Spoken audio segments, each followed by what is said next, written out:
Your detective is on the trail of a cold-blooded mafia killer. Every chapter unveils the next twist or turn in the case. And what about the detective's son in high school? His new crush is on the daughter of a mafia boss. Will they start dating? Will their parents find out? Will they get an A on their chemistry group project? How important are subplots to the overall narrative? Can they be too strong? How do microtensions affect both the plot and subplots? Today, our panelists will mull over these questions. In a plot twist we all saw coming, C.L. Cannon brings us books you may like if you're a fan of The City of Brass by S.A. Chakraborty. As usual, we'll go over all the week's upcoming shows in our Go Indie Minute. Then we get an update of the March of the Writers with J.D. Estrada. Before we go, our panelists will read from their works on the epilogue. So, make sure to wrap up your side quests and give the protagonist more to worry about. For it's time for another well-constructed episode of This Week in Indies with your host, S.M. Hillman.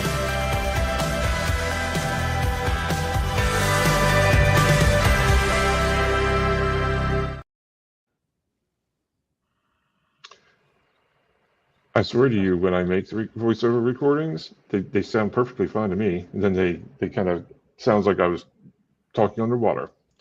Hello, welcome to This Week in Indies. I'm your host, S.M. Hillman. Today we are talking plot versus subplot. Can your subplot torpedo your plot? Can it be too much? Can it be too little? We're going to discuss all these things with our panelists today.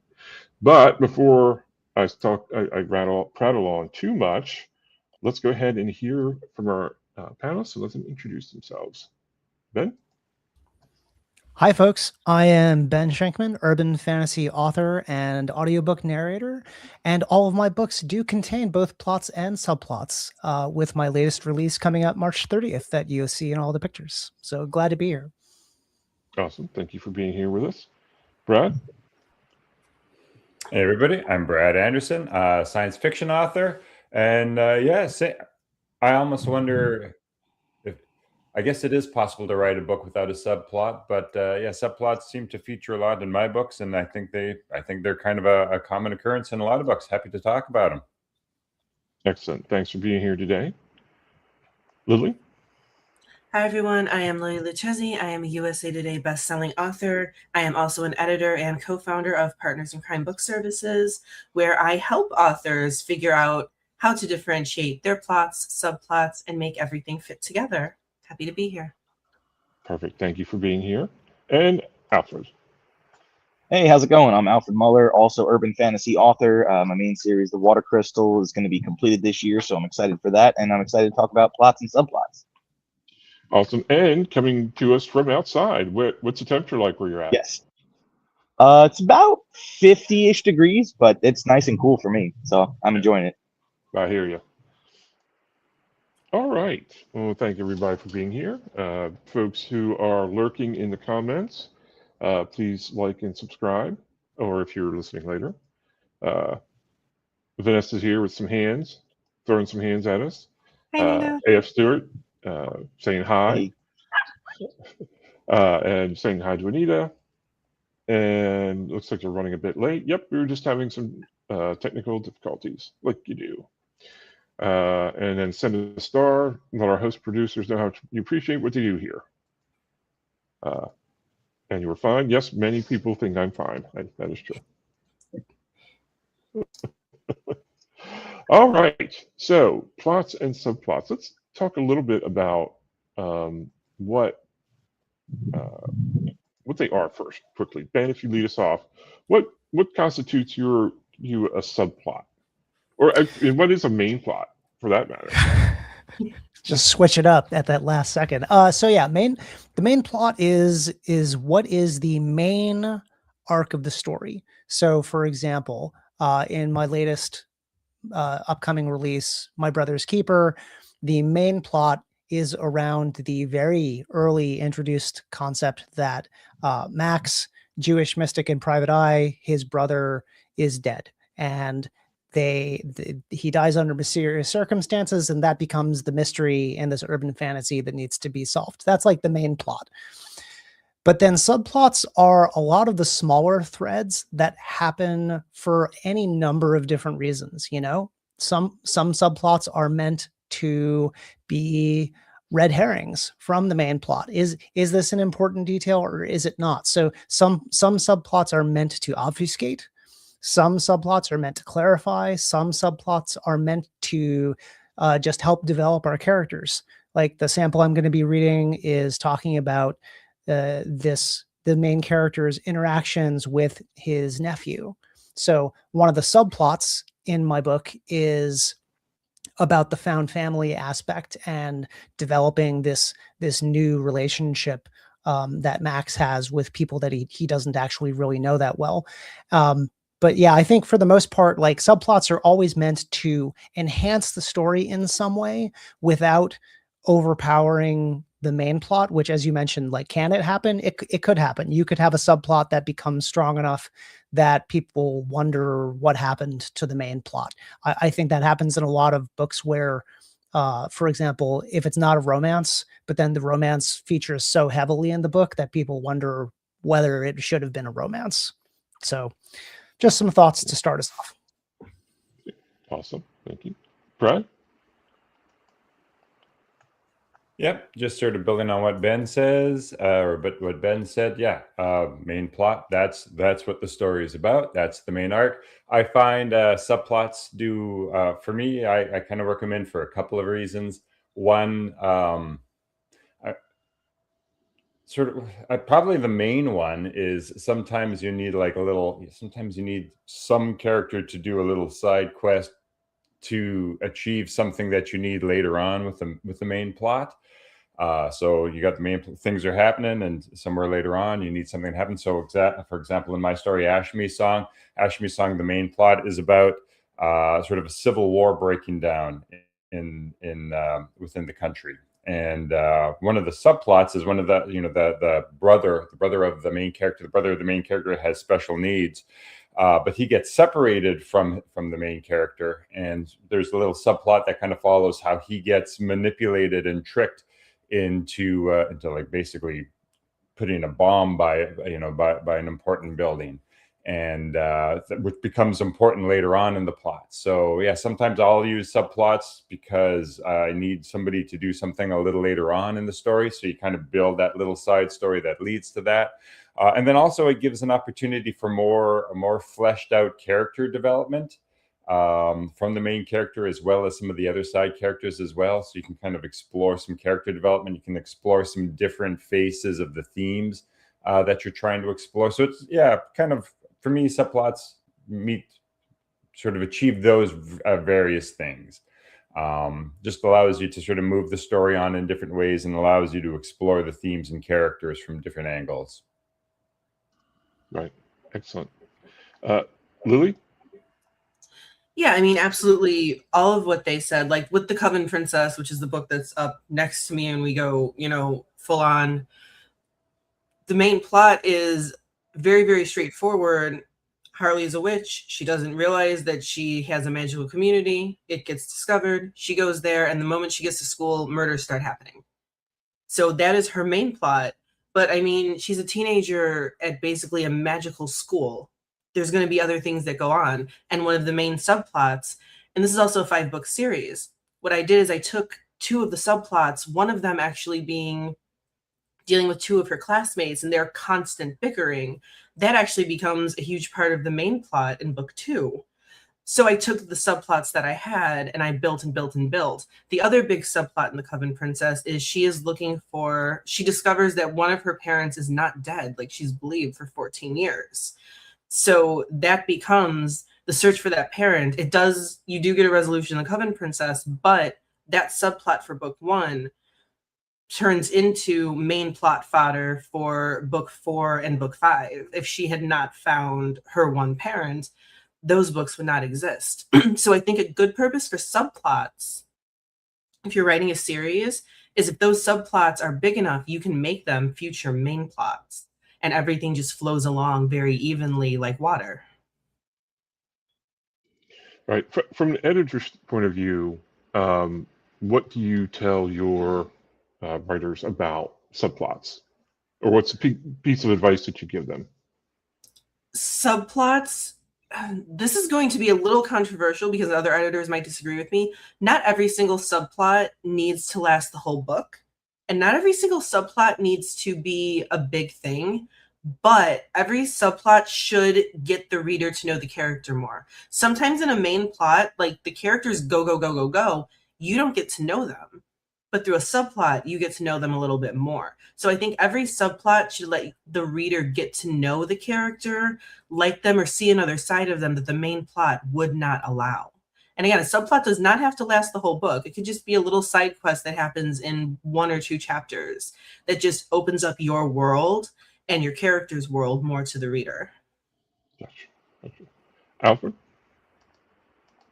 Yeah, all of that is basically how I see a subplot. I do want to say I think of it kind of like a connective tissue for the overall plot, because as you're writing a story, the main plot, you need certain points to hit first. You don't want to have him fight the main villain and defeat him right in chapter 5. So the subplot adds additional story elements to the overall story, and it's a connective tissue. So as you're reading, you're like, oh, like we talked about, you'll have a character development subplot, or you'll have a side character who gets to a little bit more screen time or time on the page, and it kind of just continues the plot forwards in some cases as well.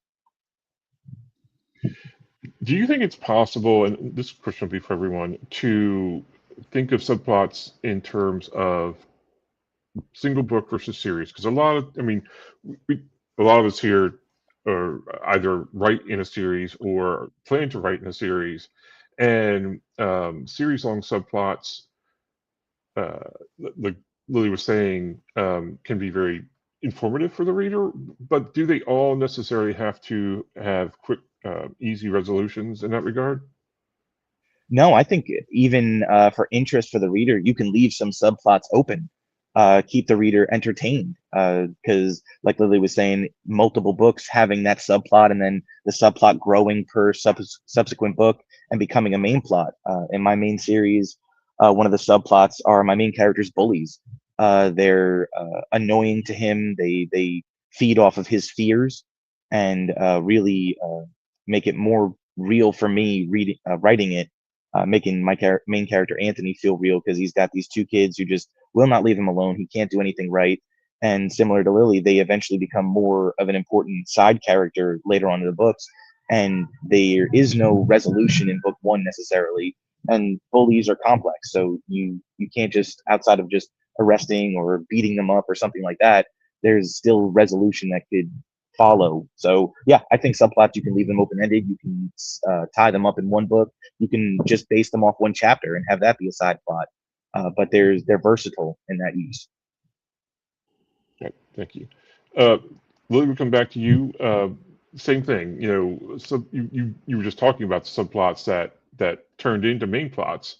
But do they all have to turn into main plots, or do they all have to go, can you leave a subplot with no real resolution throughout a series? Oh, you're muted. Oh, actually, never done that before. I don't think anything should be left without a resolution, because that's unsatisfactory for the reader. But it doesn't have to be a big solution. It could just be a very, very small one. I mean, your subplot could be, as we were talking about before the show, your character is in desperate need of caffeine. And you have a chapter basically where they are just complaining the whole time that they want coffee. And that resolution is someone brings them a coffee. And that happened in one of my prequel novellas, Vampires Don't Drink Blue Blood. Angelica is mad that she's out in the daylight. She's out in the morning. She's a half vampire. She needs her blood and she needs her coffee. And she finally gets her coffee. And that's a little tiny thing in this novella that lets the reader get to know her better. So not every subplot should, even if you're writing a series, should go further. In The Coven Princess, another one of Harley's subplots is her first love, which it seems like a big thing, but in the scheme of the whole series, in book 2, that subplot is completely resolved, and that ends, and that does lead into something else, but it's not that same subplot. So again, it's still got a resolution. Any tiny small thing should have a resolution. Harley hates her birthday. That gets a resolution in one chapter. That's another little subplot, another little tidbit to get to know her. So again, everything has a resolution, but it doesn't have to be a big one. It could be, getting coffee. That is your subplot, and that is your resolution. But it certainly tells the reader something about your character, right? Exactly. Just a little subplot, and even if it's quickly resolved, it tells them something. Yeah, exactly. It needs to endear the character to the reader or make them hate them. I mean, it really depends on what you're writing and what genre you're writing, what you want people to think of that character. In the Paranormal Detective series, I have a subplot. It does turn into a bigger one because the character gets introduced. But in book one, it has to do with this witch that keeps coming back, and Angelica doesn't quite understand. And you do think it's resolved. It is not, but it's something that you get to know the witch as well, and you get to hate her guts severely, and it's great. I loved it when my readers were messaging me how much they hated her. Should and I'll throw this out to everybody as we go forward. But do antagonists and villains need their own subplots? Aside from the main plot. Do they need them? Not every book. That's book dependent. But if you do have them, I personally always say yes, you want to flesh out that antagonist. Also, if it is a multi-book series with the same antagonist, yes, they definitely should have something. Even if you don't get into their POV, there should still be a tiny little something of them in the subplot. Even if it's not their own, there should still be a little tinge of something. But if you are writing a series where it's either third person POV or your villain gets a POV or your antagonist gets a POV, I think they should have a small subplot. If it's a standalone, that's not necessary and could actually take away. So you have to be careful with how much you're putting in there. And again, that's something that gets discussed and dealt with in developmental editing. I do actually often send developmental edits back to my clients with notes like, you can add a whole chapter of subplot here, and you could expand this world and these characters a little bit more. And yes, sometimes it does include the antagonist. Cool. Excellent. Thank you. Brad? Yeah, so my last number of books have been standalone books, and they do have subplots in them. So yeah, you're kind of asking, do standalone books have subplots? Absolutely, they can. Does everything need to be resolved? Sort of my view of them, like everything in the novel should serve the story that you are writing, right? So when you're writing a subplot, like it's not just some like random thing that's going on in the character's life that's unconnected to the story. Like everything in a novel should have a purpose, and that purpose should be to drive the story forward in some way, shape, or form, right? And so yeah, you can use subplots. Subplots are a tool that you can use as a writer to help move the story forward. And then in terms of like resolution, yeah, kind of like Lily says, like it doesn't, like, you don't have to go back and like have a chapter that closes every single subplot. But at the end of the book, when somebody comes to the end of the story should be wrapped up, right? Like that, like the reader should feel like, yeah, like this story is wrapped up, and there we go, and have that sense of closure. They shouldn't be like, well, what happened with this person over here? Like, you don't want to have like these dangling things that the reader kind of feels are important. So everything in your story has to drive the story forward. And if you have something that drives the story forward and then just kind of falls off, and like what happened to that? I think that's where that's where readers start to ask like sort of questions like that. That's kind of what annoys readers. If you're writing as part of a series, they might understand that, yeah, this is something that's going to be picked up later. Sometimes you can hint that things are going to be picked up later as well. But like the main point is, you want at the end of the book, you want the reader to feel satisfied, like this story has wrapped up in a satisfying way, without if there's any dangly bits, you want to be hinting that that's going to be explored later on in the series. If it's not a series, you still want to have that sort of comfortable sense of, or that satisfying sense of closure. So you need to bring your subplots. They need to either tie into the main story in some way, shape, or form, or just to say some mechanism so that the reader feels that this is all part of a big plan, and it's all come to a close. Awesome. Thank you. Ben? Yeah, so Brad was talking about what is often referred to as A plots and B plots. right? So if you use a beat sheet, you're already familiar with this, or other, story structure formats. But your A plot is your main plot. And then your B plot are smaller plots that usually resolve somewhere within the book, or at least partially resolve somewhere in the book, and tie back into your main plot. So like the big thing about A and B plot is eventually they theoretically coincide and then start moving together, in that the subplot helps move the story along towards the final resolution.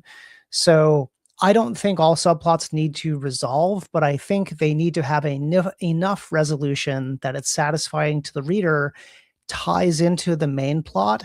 And if you want it to continue, that's fine. But like, I'm not a big cliffhanger person. I don't like writing stories, even in series, that just like end without knowing what the resolution is.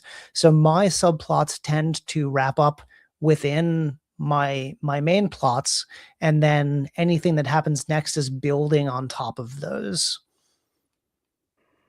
Can subplots being wrapped up be too quickly at the end? Do you need to aim to land the subplot before the final climax? Words are hard. Or slightly after, not to feel rushed? Well, it depends on what it is. If your side plot is providing crucial information to the main plot, it's going to have to splice in there. So again, like, it's not about two trains colliding. It's about like merging on the highway. You want these things to meld in a way that's satisfying. So yeah, there's totally a thing where your subplot can, even your main plots can end too quickly, and the reader can be left wondering how that wrapped itself up so quickly. And that's something we have to look at as authors, is whether or not our plots are resolving. That's a pacing problem, right? So if your subplots resolve too quickly, or not quickly enough, because if your subplot that was supposed to be informing the main plot doesn't resolve until after the big climax, then the reader is left without some crucial information that subplot was meant to provide. So it's really a storytelling problem. Because if it's a subplot that isn't critical to the main plot and it's just about character building, then you can do what you want, and maybe it resolves in the epilogue. Who knows? Maybe two characters have been chasing each other around for the book, and they finally go on a date in the epilogue, because that's the note that you want to end on, but it wasn't crucial to the final climax of the main plot. So it's very much an it depends kind of question. So not all plots are meant to be. There are tiers of tiers of subplots. There's some, this is crucial to the main plot. This is just character building. This is world building, and they all probably have different goals and different ways to resolve them, I would guess. Mm-hmm. All right, let's get some comments. Is it even a show if there aren't tech difficulties? Honestly, no, not really. I mean, I don't think a novel works very well if there isn't any subplot. To Lily's point, life is still happening around the characters, stuff still happens. Let me ask you, as readers more than writers, do you notice it when there aren't a lot of satisfying subplots in something you're reading? And does that affect how you feel about a book? For me, yeah. Again, subplots are supposed to make you delve into the world a bit more. So the fewer subplots there are, the less you know about the characters. And when you do look at, all the genres that we write in, there's at least one famous author, one famous book in there. And when you pick up those books and you read the reviews and you see the people who love them, Cassandra Clare is one of the ones who's always next to the Coven Princess. Those have subplots. Those have a lot of subplots, because they weave in and out, and sometimes the subplots pop back up in later books in the series and in the worlds, because she writes in different series in the same worlds. I do that as well. So you want that, and if you will notice, if there's nothing else but that main plot, the character is doing absolutely zero other things. And Joel attests to it. My Paige Papillon series, Paige is doing a lot of other things. she's got all these tiny other little things that she does every day. And they're like these micro plots that let you get to know her because the books are not long. And I knew that. I knew there wasn't room for like huge subplots, except for the one that does drag through, which is between her and Zeke, and then also her and her mentors. I knew there couldn't be a huge subplot for them. And Ben mentioned it earlier, where it's like a red herring subplot. That's what I get. That's what I have to use because they attach a little bit to the main plot, but they also detach and will lead through all 5 books. But if there is no subplot as a reader, I do find myself getting bored. And then I'll stop and I'll put my editor hat on and be like, okay, why am I bored? And that's almost always the reason, is because there's no subplot to give character depth. There is such a thing as too much, though. Like just to go on the other end of things, like I'm reading a series right now, and it's an urban fantasy with a young protagonist, and there's a lot of subplots revolving around their like interpersonal relationships and school. And I have found myself at multiple points saying I am absolutely sick of the lack of. So okay, let me correct myself. There can be too much, but then there can also be too much subplot without enough rationale. Like sometimes subplots seem like they're thrown in there to do something specific, but without enough nuance to make you care about it. And in this book, like the series that I'm reading right now, I don't care at all about the experience of this person and their time at school, because the author hasn't put any like real depth into it. It's just this chore that needs to happen, but is so unrealistic because it just wouldn't happen that way. Like if you're trying to make it sound realistic and you're failing in the subplot. So like as a reader, I want there to be subplots, but I desperately want them to be woven into the fabric of the story, because if it feels like a bolt on, I tend to be disappointed. Right. Yeah, a lot I kind of of agree with that. Yeah. Sorry, you go. Nope. You're outside in the chilly air. You go.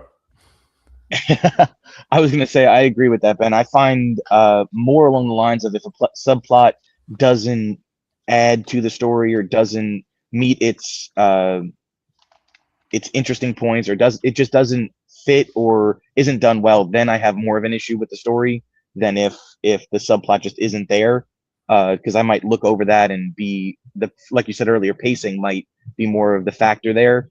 But it's more if the subplot just doesn't work for me, then I have more of an issue if it's not fleshed out or it's kind of just thrown in. Yeah, a lot of it is really, you know, like there isn't a magical number of subplots that you need or don't need. Like a lot of it is really about the skill of the writer, right? You know, it's right. It's about the skill of the writer. It's about how they weave it in or don't weave it in. Like I'm just trying to think. Like, have I ever read a book that didn't that didn't have a subplot? Like, and I'm almost thinking like first person POV. Do those have subplots? I'm like, yeah, they a lot of them I think do. You could argue that there are some subplots in there, even though it's just the same. So yeah, I think a lot of it comes down to like I think Ben said and Lily said, like it's storytelling ability, it's the balance, it's the pacing. You know, it's not do you have enough subplots or not? It's a pacing issue. It's a storytelling issue, right? I kind of think there's this one, and I won't say the name because I'll be pilloried for it, but there's a fairly well-to-do sci-fi series that kind of has like two main thrusts to it. There's like a main plot and then I guess a major subplot.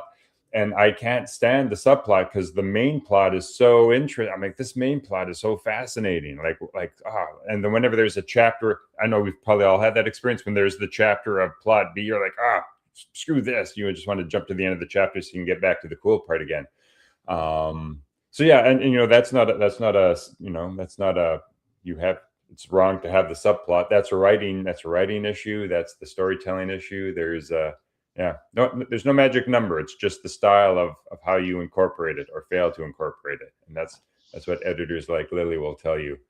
This fell flat on its face. Do something different. Awesome. All right, let's grab a couple more comments. Again, Vanessa, if there's nothing happening around them, that doesn't feel very, very realistic. True, but that, not every story is going for realism, so that might be something to keep in mind. And disappearing subplots. I have one of those that needs fixing. I understand that very well. All right, so it is now time for us to check out the Indie Connection from CL Cannon.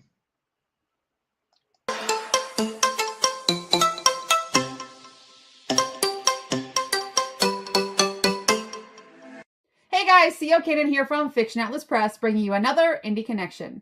And today I'd like to tell you about some indie books that you might enjoy if you're a fan of S.A. Chakraborty's The City of Brass.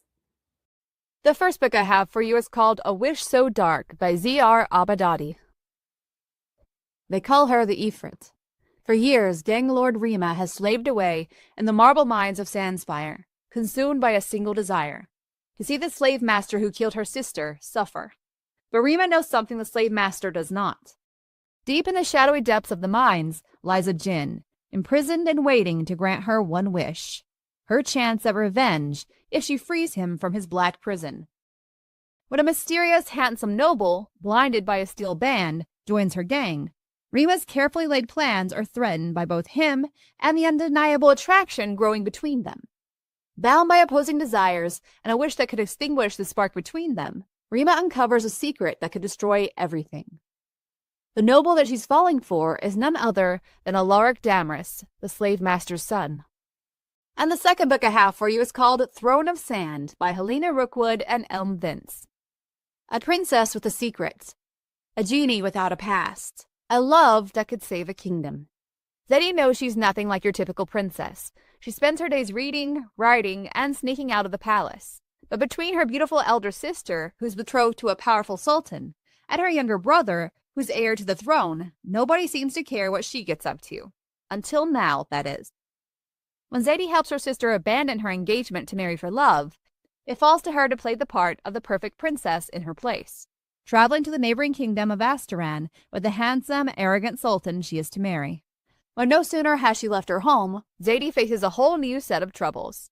Bandits stalk the desert towns. The palace is under threat from an infamous band of thieves, and there are whispers that the Sultan searches for more than just a new bride to magically protect his kingdom's borders. All is not as it seems in Astaran. And it's fast becoming clear to the palace that this promised princess isn't all she seems either. With her secrets piling up, can Zadie prove her true worth to the Sultan and his ever-watchful vizier? If she doesn't, the fate of more than one kingdom hangs in the balance. The next book I have for you is called The Unnamed by M.S. Massoud. Reem was raised with one purpose, to inherit the Vorian throne, a crown that demands she protect her fractured, volatile kingdom from those within its walls who seek to ruin it, the Unnamed. A destiny few believe she can fulfill, least of all Reem herself. With her beloved father's health rapidly declining and the threat of insurrection looming, she makes a desperate deal, sealed in magic and blood, with an enigmatic unnamed known only as the Healer.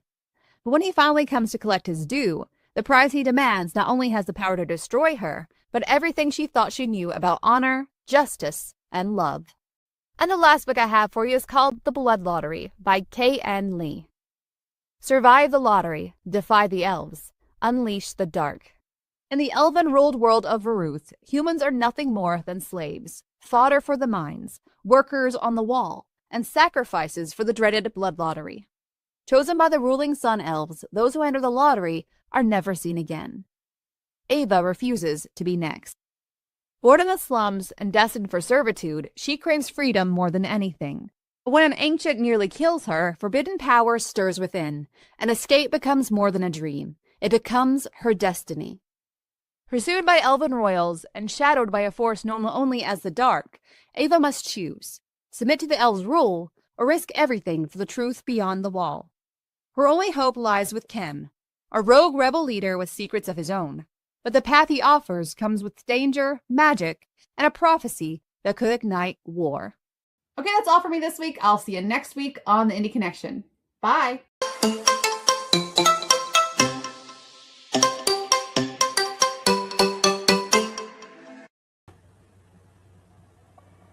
Awesome. Thank you. We're getting our technical difficulties fixed here. So we have a comment here, a question from Vanessa. How do you keep a subplot from getting too big for its britches, i.e. taking over the main plot? Ben, we'll go ahead and start with you. How do you keep a subplot from getting too big for its britches?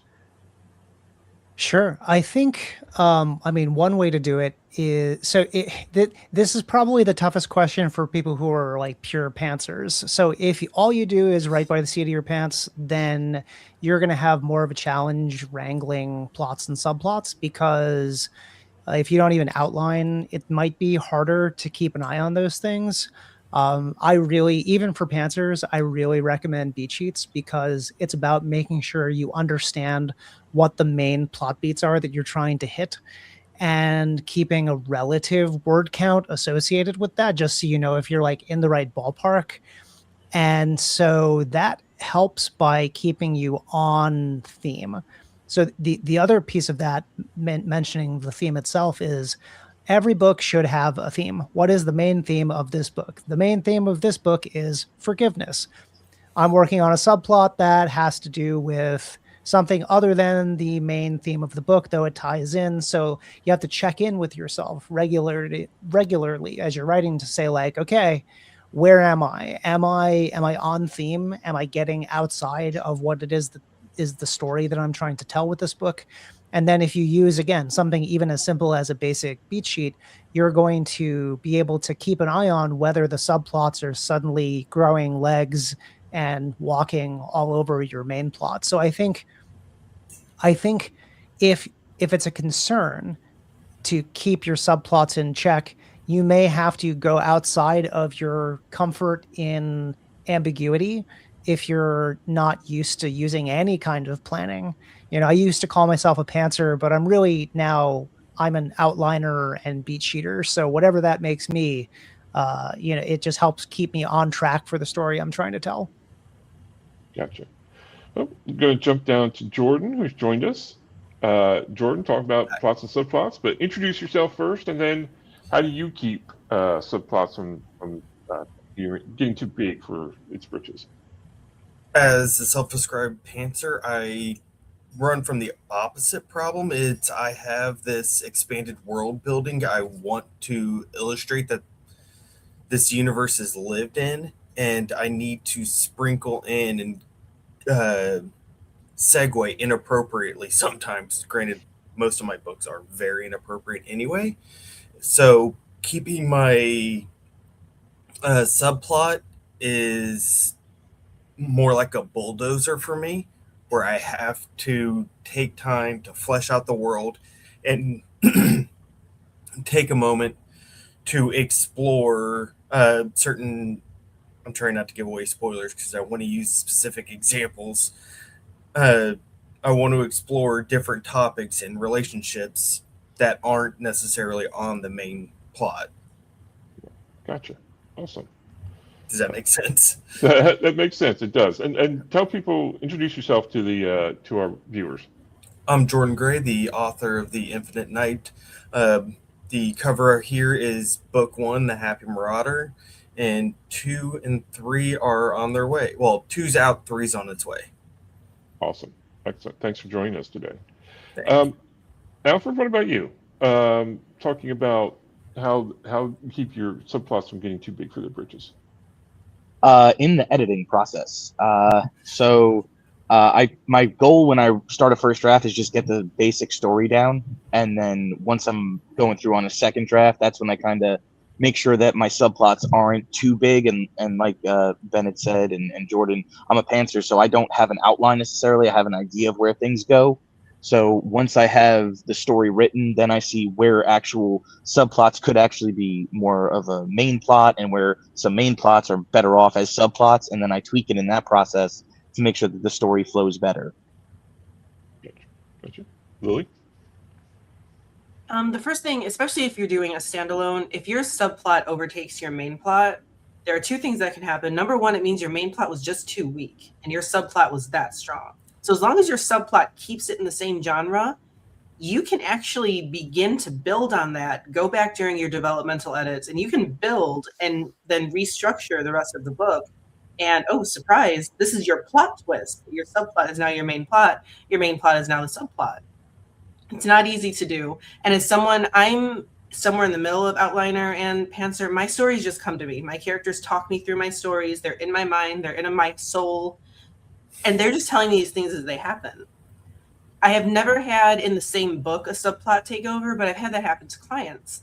So when I see that happening, I tell them you can either go back and strengthen the main plot, or you can keep going like this. And here's where you can restructure these chapters. And here's where you can restructure your blurb. Sometimes you need their genre restructured and resubmitted. And that's okay. You can go where the story takes you. But like Ben was saying, you do kind of want to have it, especially if you're writing a series, you don't want to have the subplot take over in one book, because then what's going to happen with the rest of the series? You do have to think about the subsequent books. In The Coven Princess, like I said, one of her subplots, well, two of her subplots becomes part of the main plot. Another subplot, which is resolved in just one chapter and then discussed later, it's a subplot in the fact that she owns her own shop. It's a subplot that goes through the rest of the series and is necessary for many of the things that she does and that the other characters do, because they all go to her shop and kind of gather and coalesce there and plan. But again, that's something that you have to think about. What is going to go through? What is going to end? What can take over? And if your main plot is that weak, but you still want that to be your main plot, it's rewriting, it's restructuring, it's all the same. It's the same developmental editing, but in two different directions. And neither is really an incorrect thing, but I'm always of the mind, if you're writing a series, do not let your subplots get too big where they're overtaking, because it does get very confusing sometimes, especially if it's like mid-series and all of a sudden a subplot has blown up so much, the story everyone has been following has changed. You will lose readers that way. So if you're writing a series, you have to be very careful of those subplots and what turns into parts of the main plot later. Now you are muted, Sean. Brad, go ahead. Sorry about that. I feel like I should turn my microphone off just to be part of the crowd.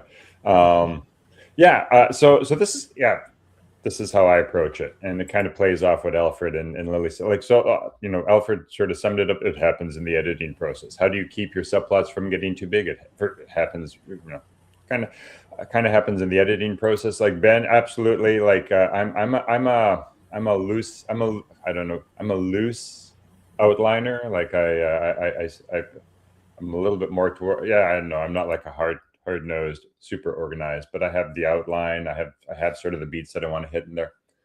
But honestly, I find like Alfred, the goal one is to just get the first draft out, and it's garbage, and then you edit the hell out of it. And so I get the first draft out. I try to fix the things that I can through the editing process. I go through several rounds of editing process, and then for me, at some point, I got to take the story and I got to put it aside, and I got to not look at it for months. And I start another writing project and I work on something else. And after a couple of months, I come back to the story that I have and I just read through it.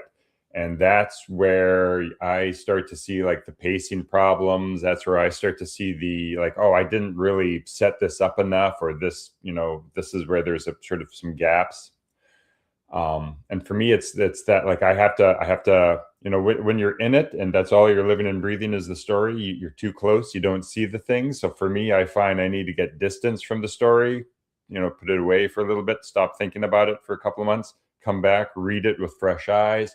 And to me, that's where I see the I'm wasting way too much time on this, or like, oh, I need to really flesh this out a little bit more. That's where I really start to see the pacing issues.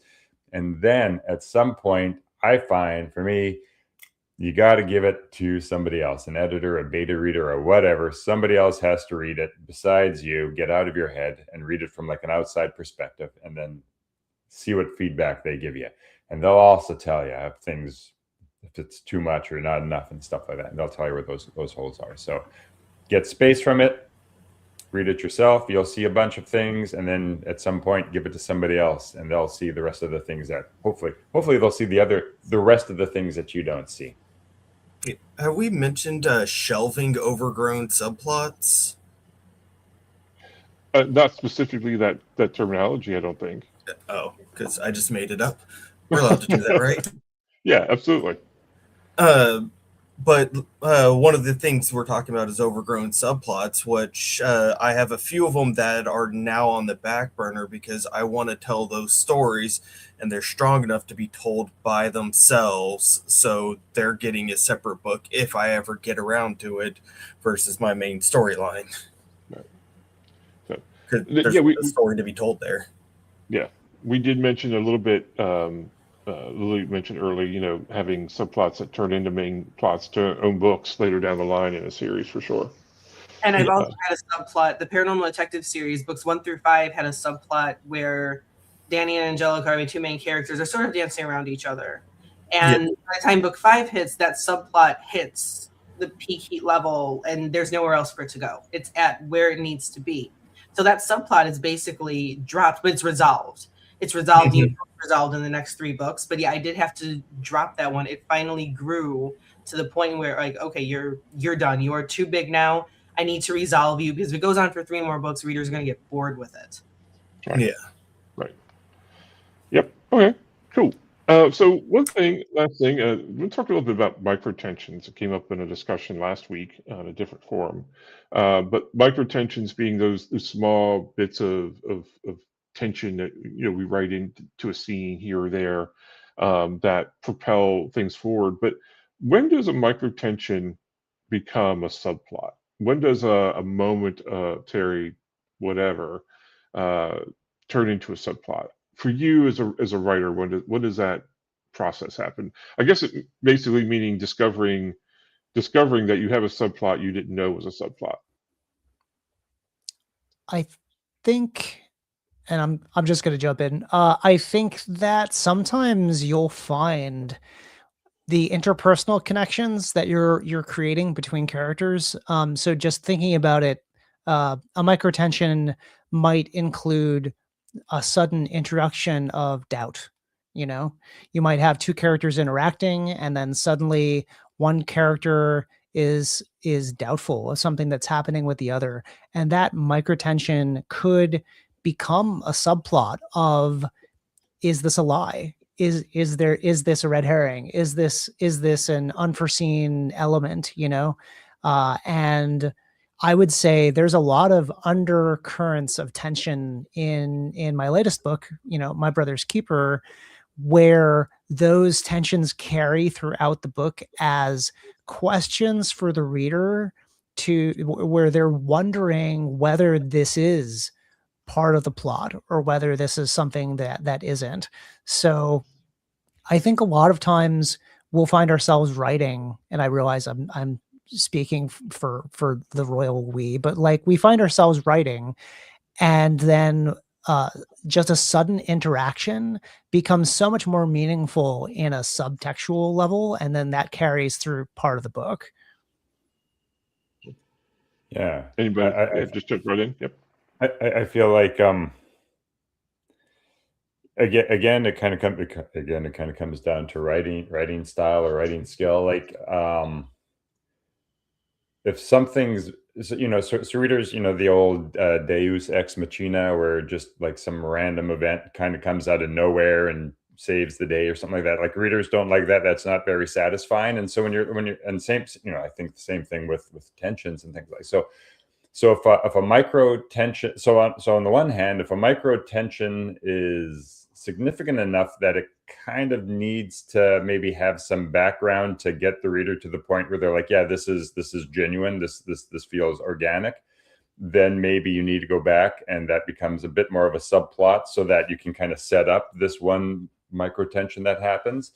But that's a little bit of a, let's say that's where the art is, right? Like, is this a big enough thing that I need to set this up so that it seems organic, or does it happen organically by itself? And then, I think that's one angle to take it.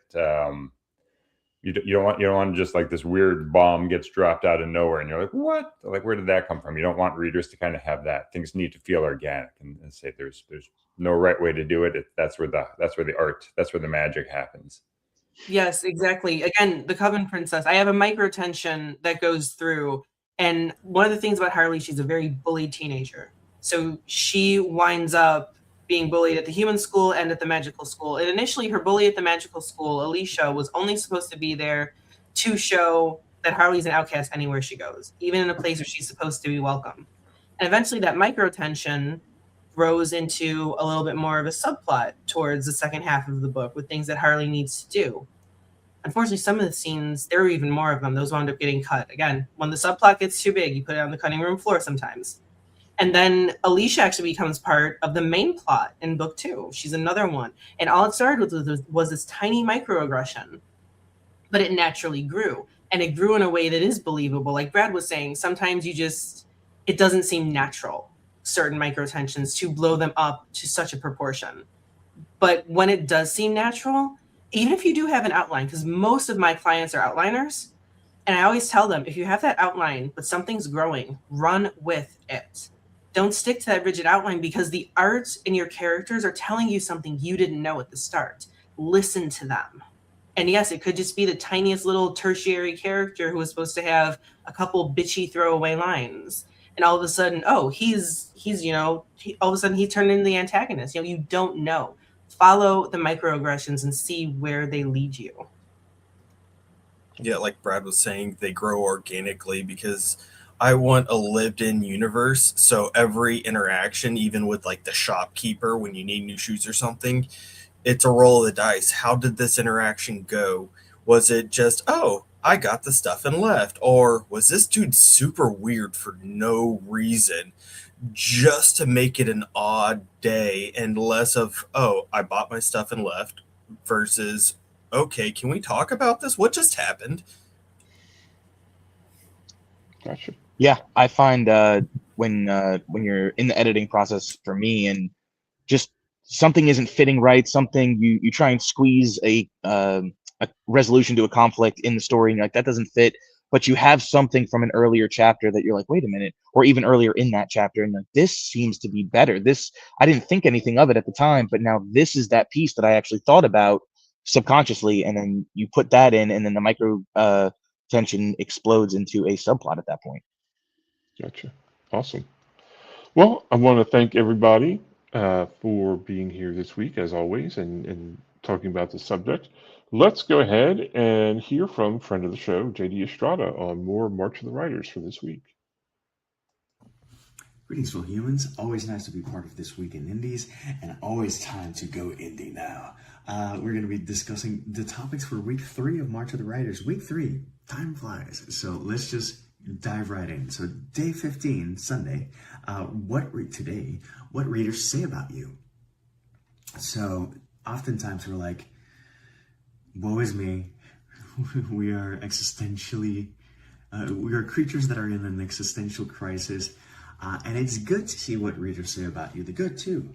So today is the day to pull up some of the reviews and read them, so that you can be reminded that you're doing well. You're doing way better than you think. Day 16 is called Writers Beware.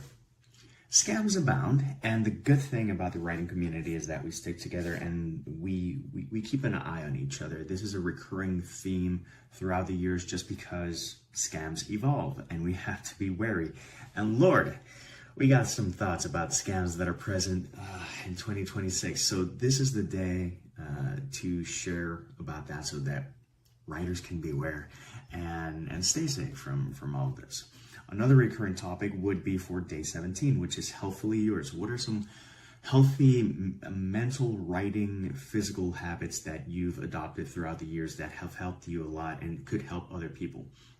Small changes make a big difference. I'm a big believer in that, because that's been the case time after time for me. So same applies here. For day 18, the title is Where the Magic Happens.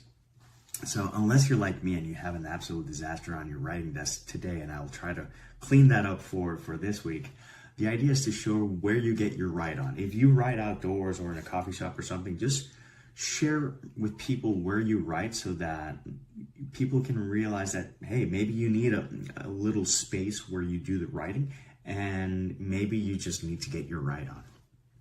Day 19 is Writer Feels, which is an interesting take. So what does it feel like to write? The good, the bad, etc. Express that in a creative way. The idea there is just to have fun. For day 20, it's Snack Attack. As writers, we like to nibble and munch. So it's a day to share your favorite snacks while you're reading or writing. And for Saturday 21, it's Writer DNA, and it's your inspiration and what is an integral part of what makes you in your writing and how you write and everything. So don't keep it to yourself. Share with the class. Anyways, those are the topics for this week. And remember, it's always time to go indie now. Thanks, JD. Appreciate you doing that for us. So this week we have here on This Week in Indies pictures. Do I have pictures? I think I have pictures. I do. Oh.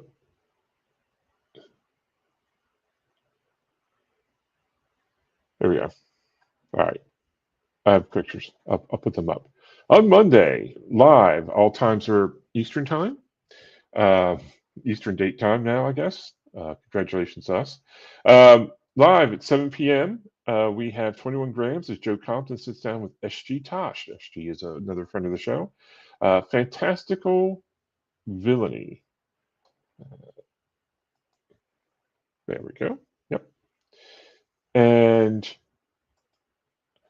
also at 8 p.m., that actually, well, it says we have Hit the Dice this week, but we may not have Hit the Dice this week. We may have it next week, but it might happen. I'll let you know. But if it happens at 8 p.m. So Wednesday night, premiering at 8 p.m., we have Red Carpet Interviews from the Cinequist Film Festival. Do you have a picture for that? I don't know. So,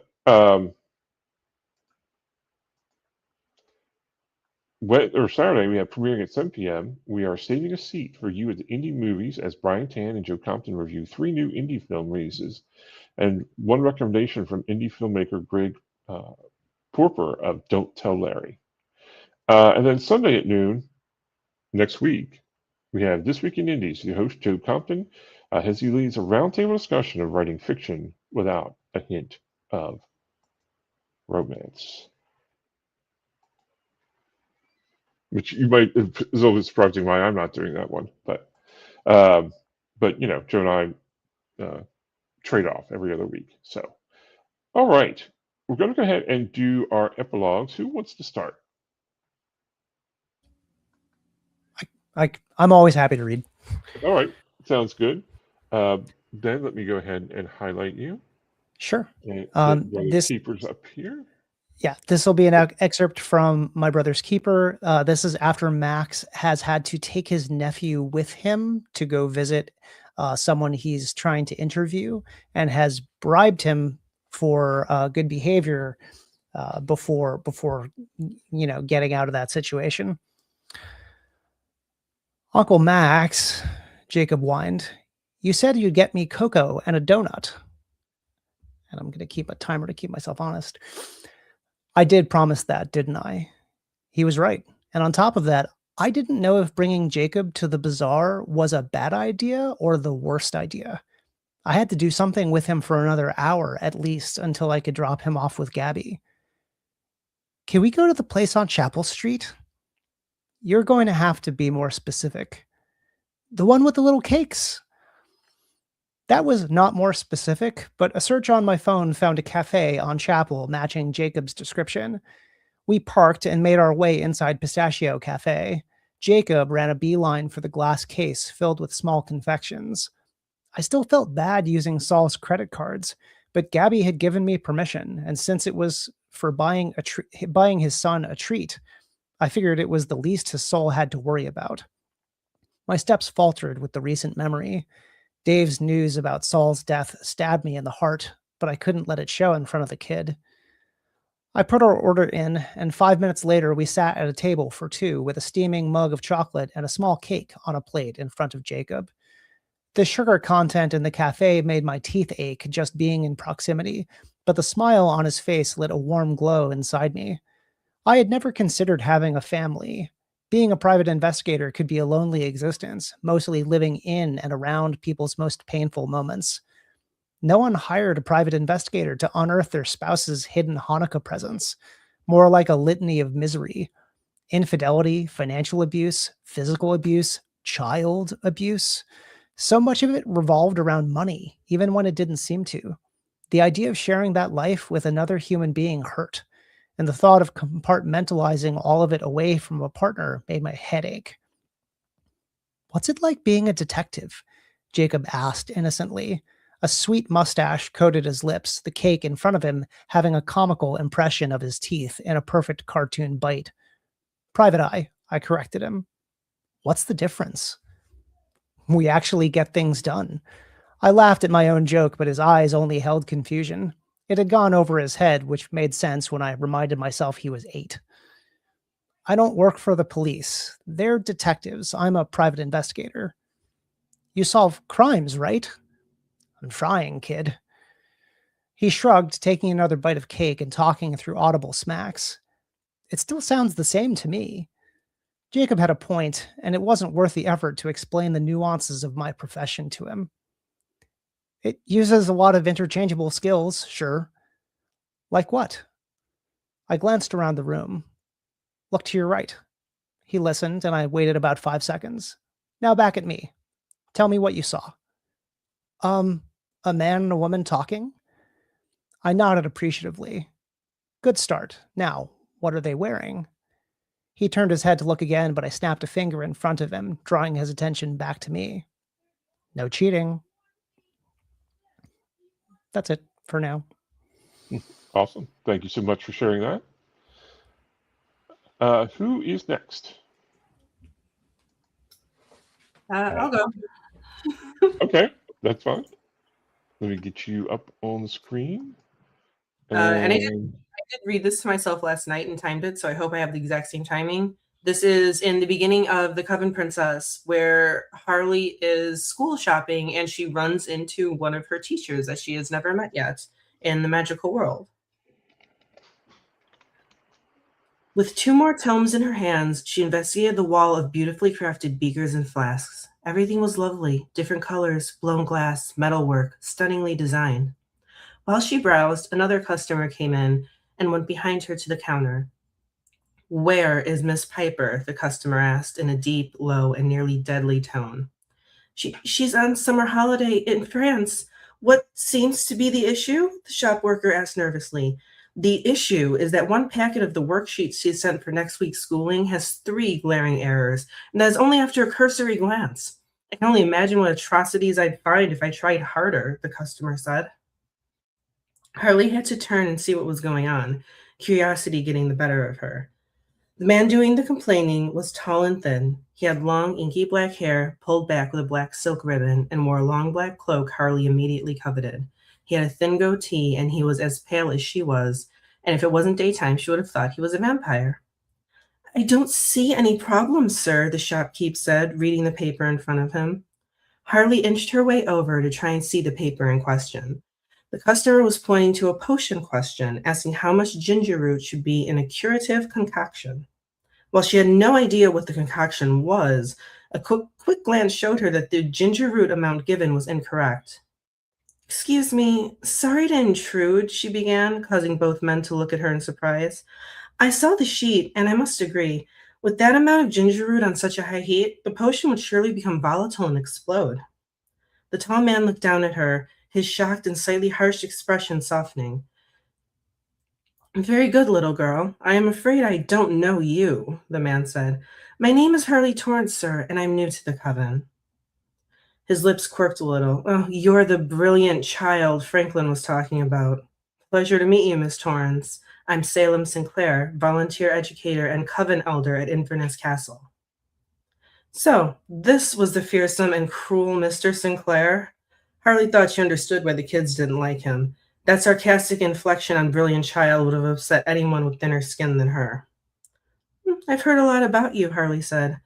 "Most likely all true," he replied. "Now, you've got a good eye there to see what I was talking about. Come, tell me if you see any other glaring errors." He placed a hand on her shoulder and she leaned over the counter to look at the worksheet. Within seconds, she saw another inconsistency about why dried cocoons would be needed in a positivity potion when it would benefit more from preserved butterfly wings. At her statement, Sinclair snapped up the worksheets and said, "An uneducated teenager saw that which you and your boss could not. I assure you, Miss Piper will be hearing about from the Coven King about this, and she should consider herself lucky it will be he who speaks to her instead of I." He turned around, his eyes fell on the books Harley was carrying. "Interesting choices, Miss Torrance.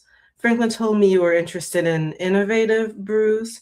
Perhaps we can expand upon that once classes begin. I will see you next week, and you had best be prepared." That's all. If you want more, you can check the QR code up there. Absolutely. Thank you for sharing that. Also, I don't want to take that potions class. Just saying. All right, who's next? I'll go. All right, Alfred, let me get you up here. And So, water crystal. There we go. So this is an excerpt from one of my side characters. Basically, he's an angel. You really don't get much about them at this point. It was necessary to kind of show what's going on from them because they are a tangential antagonist to the main character. The beams and rafters still held the flaky char of the fire, but a butterfly, bright yellow, lofted on the breeze and landed on the black remains.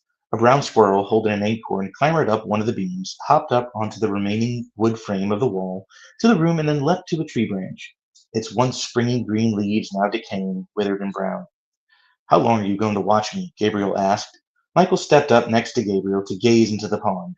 He had been watching Gabriel with disdain. "They adapt, I'll give you that," Michael said, "and thrive. In chaos, I don't know if that's a positive quality."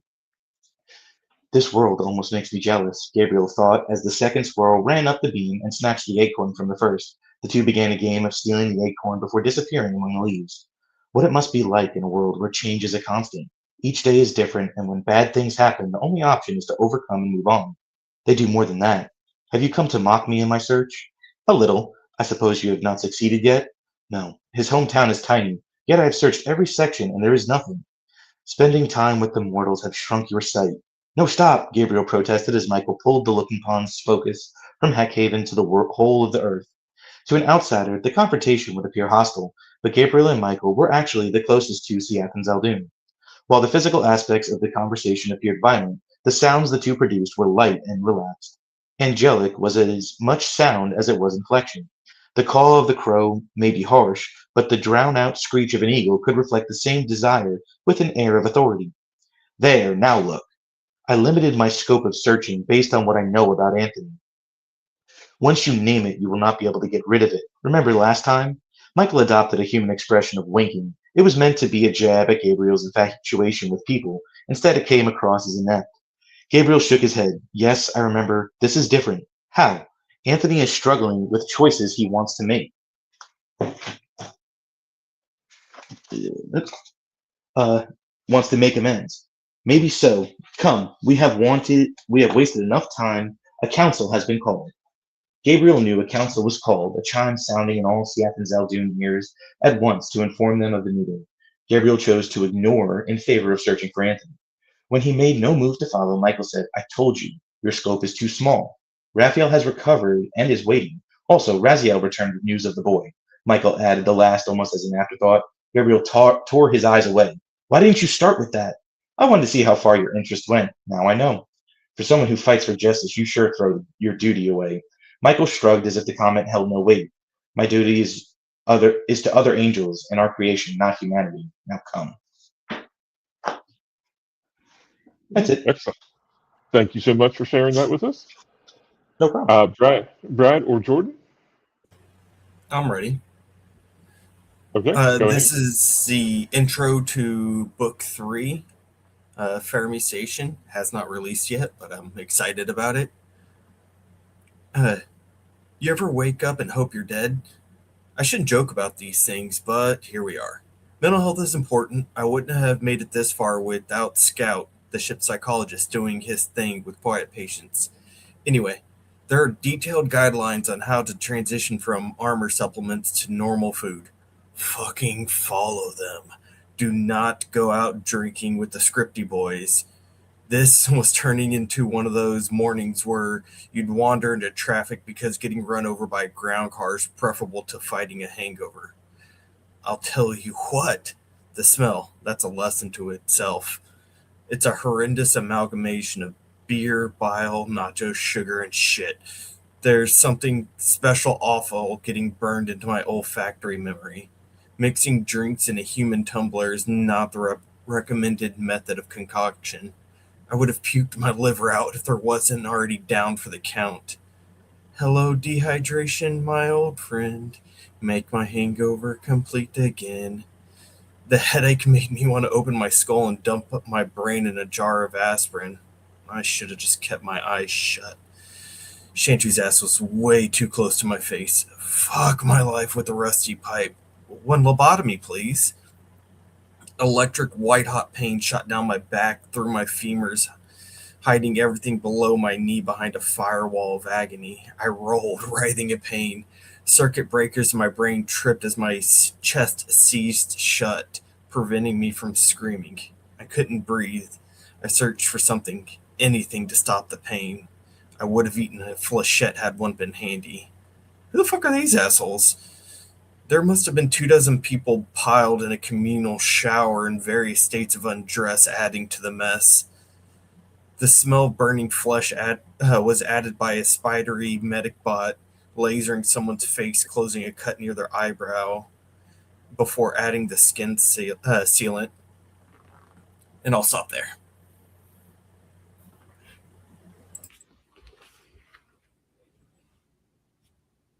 Sean, you're muted, but I assume you're probably asking me. Yes, Brad. I can Jordan, read thank your you. mind. I'm telepathic. Speaking of telepathy, all right. So this is an excerpt from Ashme's song. It is from a subplot. Through Ashme's song, there is a the old trope: enemies become grudging allies. So that happens here, and so this so there's a subplot that sort of sets up the arc that this fellow Mason goes on, so that he actually joins Ashme at the end. And so it's, let's say, it's one of those enemies turn allies trope. And the connection is that he has a special, his second child has some special needs as well, has some health issues that he's dealing with. And that kind of is the bond that connects him to Ashme. While this is happening, so just to give you the context, he's at a swimming pool with swimming lessons with his young children. And so this is a science fiction. So you can get text messages, but you can get text messages neurally. They have like neural links. So he's sort of dealing with this neural text message that he's dealing with some work from the office while he's sort of at the swim lesson with his children. All right. Mason blew bubbles. Tracy laughed and slapped her hands in the water, splashing one of the parents beside them in the pool. Mason smiled by way of apology, and the mother cooed at the nervous child in her arms, pointing at Tracy as she whispered something encouraging in her son's ear. "You try," Mason said to Tracy. She tentatively puckered her lips, lowered them to the water, and feebly blew bubbles of her own. She squealed in delight and tried again. With every burst of bubbles, Mason sped her around like a motorboat. His water-soaked toes chafed against the rough, non-slip tiles on the pool's bottom, but this was a joy, so let them chafe. The instructor wrapped up the swimming lesson. "Show Daddy your back float," Mason said. Fearlessly, Tracy rolled on her back, her arms and legs stuck out like a starfish, with only a single finger of Mason's planted in between her shoulder blades as support. Mason looked at Oriana in the spectator seats. Daxton bundled in a red towel in her arms. He nodded toward Tracy floating on her back. Oriana smiled and gave a thumbs up and then pointed for Daxton to see. Until recently, Tracy had cried and pouted, clinging tightly to Mason whenever he took her to swimming lessons. But last week, something had flipped in her head, and suddenly she was floating and laughing in the water. Her smile was a delight, her laugh heaven's chorus. That the universe gave him the honor of watching her grow was humbling. Such a gift. The class ended. Oriana made her way to the edge of the pool, stepping delicately on the pads of her feet in her flip-flops. "Trade you," she said. Their habit was she would take Tracy to get changed while he swam with Daxton, getting him used to the water in the hopes that doing so would make taking him to the swimming lessons less of a chore than it had been for his older sister. Oriana looked so tired. The skin underneath her eyes sat in wrinkled folds. She wore no makeup, and her dark hair was in a messy ponytail. She looked delicate, like a little songbird in spring at risk of a hard wind dashing her into the thick branches.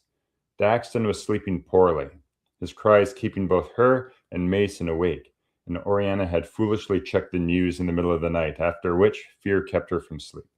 A bomb had gone off at a nightclub last night in the Osterici district of Nonbanov.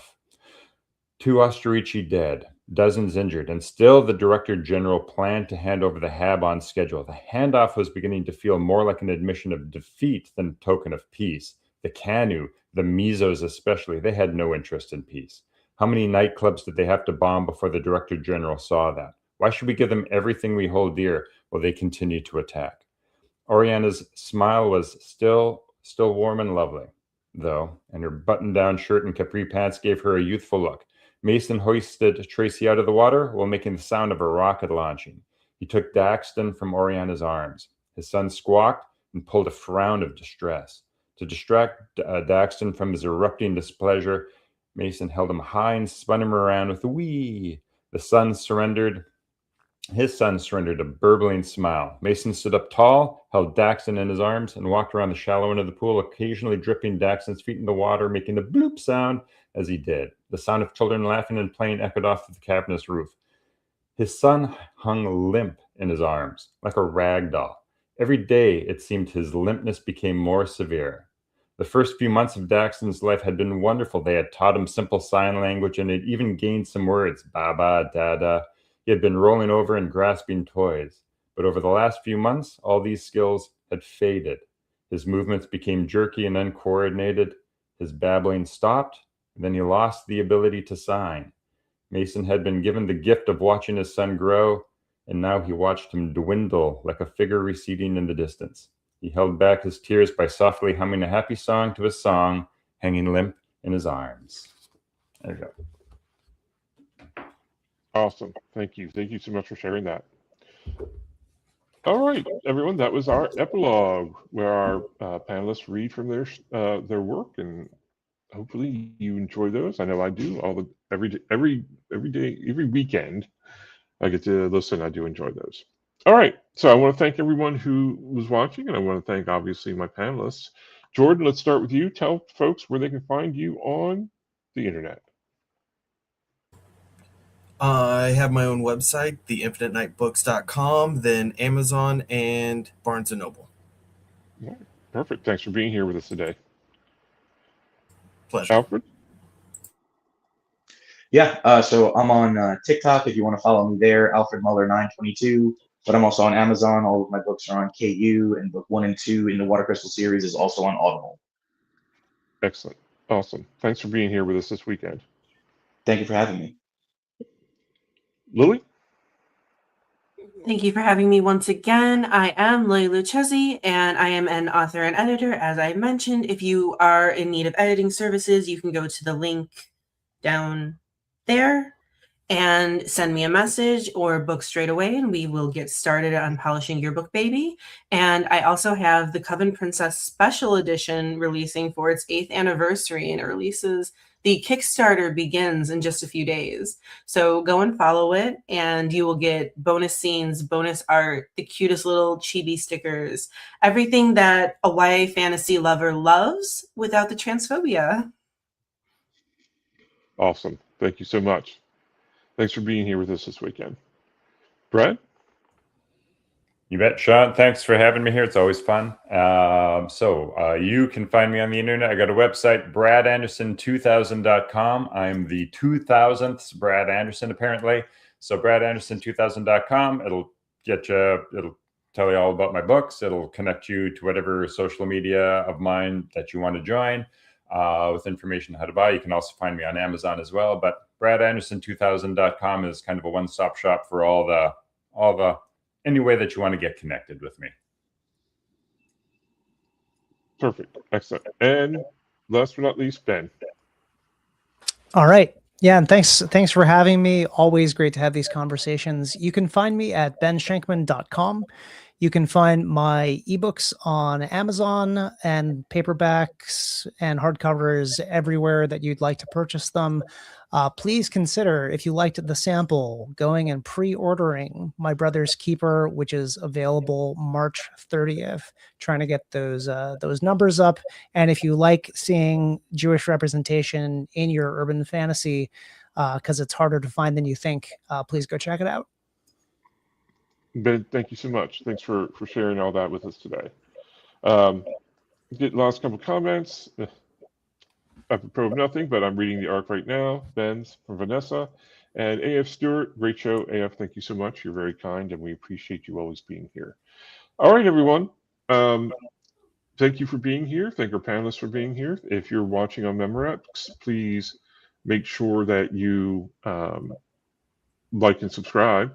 Punch that like button. Punch it.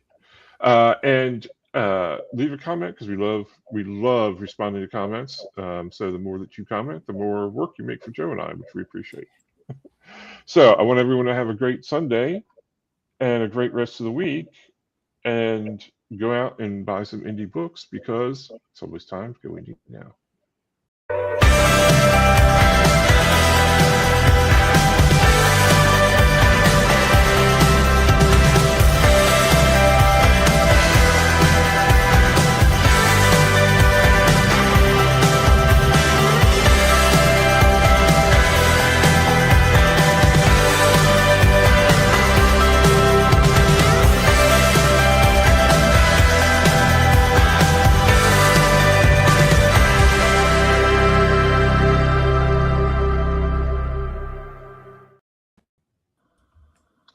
Thank you, everyone.